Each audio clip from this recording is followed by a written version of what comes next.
Now, of course, indices aren't quite that simple. An index is actually what's called an inverted index, and this is basically the mechanism by which pretty much all search engines work. As an example, imagine I have a couple of documents in my index that contain text data.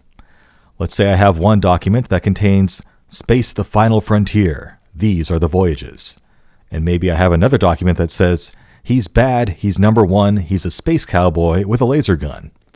And if you understand what both of those are references to, then you and I have a lot in common. Now, an inverted index wouldn't store those strings directly. Instead, it sort of flips it on its head.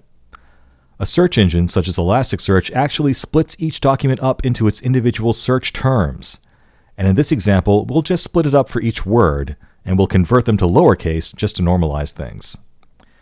Then what it does is map each search term to the documents that those search terms occur within. So in this example, the word space actually occurs in both documents, meaning the inverted index would indicate that the word space occurs in both documents 1 and 2. The word the also appears in both documents, so that will also map to both documents 1 and 2. And the word final only appears in the first document, so the inverted index would map the word final as a search term to document 1. Now, it's a little bit more complicated than that in practice, and in reality, it actually stores not only what document it's in, but also the position within the document that it's in. But at a high conceptual level, this is the basic idea. An inverted index is what you're actually getting with a search index, where it's mapping things that you're searching for to the documents that those things live within. And of course, it's not even quite that simple.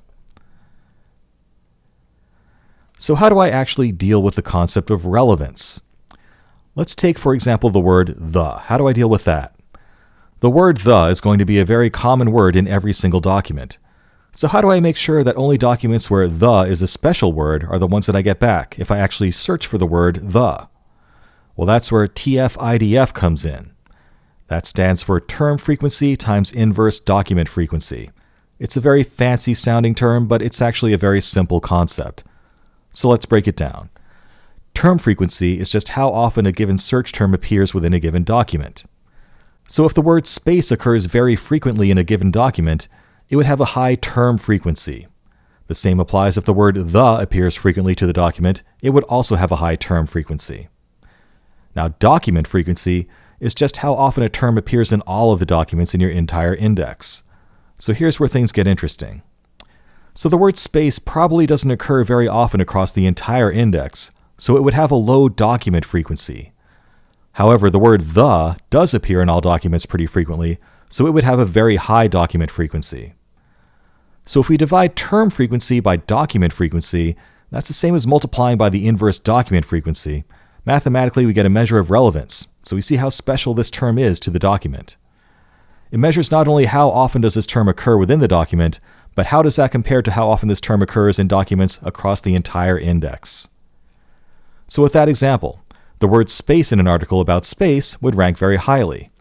However, the word the wouldn't necessarily rank very highly at all. That's a common term found in every other document as well. And this is the basic idea of how search engines work. If you're searching for a given term, it will try to give you back results in the order of their relevancy. Relevancy is loosely based at least on the concept of TF-IDF. It's not really that complicated.